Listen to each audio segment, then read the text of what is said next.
मी सांगते तुम्हाला आपण काय आदर्श घेऊन ठेवले त्यांनी. आता तुम्ही बघाच. माझा भाऊ हा इतिहासात खूपच छान. इतिहासाची अत्यंत चांगल्या प्रकारे माहिती असल्याने त्याच्यासोबत फिरण्यात एक मजा काही औरच. अरे पण ते बघा त्यांचं काय चाललंय.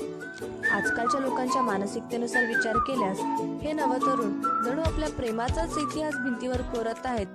यांना खराब करायला माझ्या महाराजांची शिस्त मिळाली आणि जेव्हा यांना समजवण्याचा प्रयत्न करण्यात आला तेव्हा ह्या लोकांनी हसून उत्तर टाळणंच योग्य समजलं. या लोकांना आडोस आणि एकांत मिळावा यासाठी या लोकांनी माझा देवही नाही सोडला. ज्या राजाने परस्त्री मोहमद्य यापासून दूर राहून ज्या देवापुढे नमला त्याच राजाच्या महालात बसून हे लोक संपणाऱ्या आयुष्याचा एक एक घोट घेत आयुष्य कसे आनंदात जगावे यावर चर्चा करत बसले आहेत.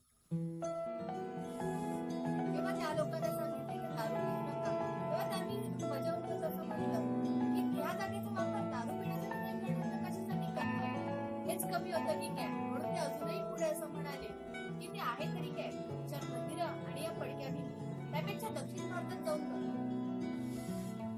अरे लाज वाटली पाहिजे तुम्हाला असं बोलताना, कारण जेव्हा जेव्हा त्यांच्यावर हल्ले झाले त्यांनी माना वाकवल्या आणि भिंती वाचवल्या, आणि जेव्हा जेव्हा आमच्यावर हल्ले झाले आम्ही मानालाही वाकवल्या, छात्या वाकवल्या आणि त्या छाताडावर तोफेचे गोळे घेतले आणि स्वाभिमानाने मानात आणले. एका ताटात खातो आणि सदा सोबत राहतो असं म्हणत भाई करणारे लोक असं करायला लागल्यावर कसं व्हायचं. मंदिर मस्जिद पर्यंत हे लोक सोबत प्रवेश करायचा प्रश्न तर का वेगळे झाले. अरे मूर्खांनो, मंदिर मस्जिद हे लोकांना एकत्र आणण्यासाठी जर एका गडावर असू शकतं तर आपल्या मनात का नाही.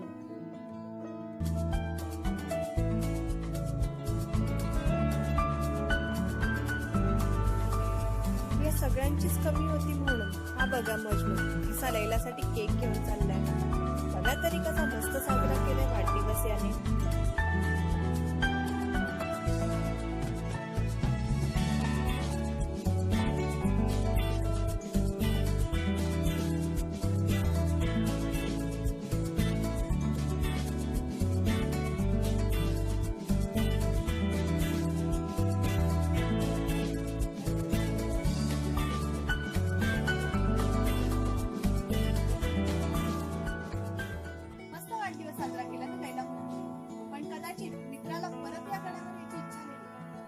गडावर यायची इच्छा असती तर कदाचित त्याने माझ्या गडावर असा कचरा केला नसता. जेव्हा त्याला विचारलं की बाबा तू इथे कचरा का टाकला, त्याने असंच उत्तर दिलं की नाही, मी केला तर इथे कोणतरी उचलेल ना. अरे पण दुसरं कोणी कशाला उचलेल, तू कचरा केलाय तूच उचल ना. आणि जर प्रत्येक जण असं म्हणत गेला तर हा कचरा नक्की उचलायचा कोण. लोकांची परंपरागत चालत आलेली मानसिकता बदलण्यासाठी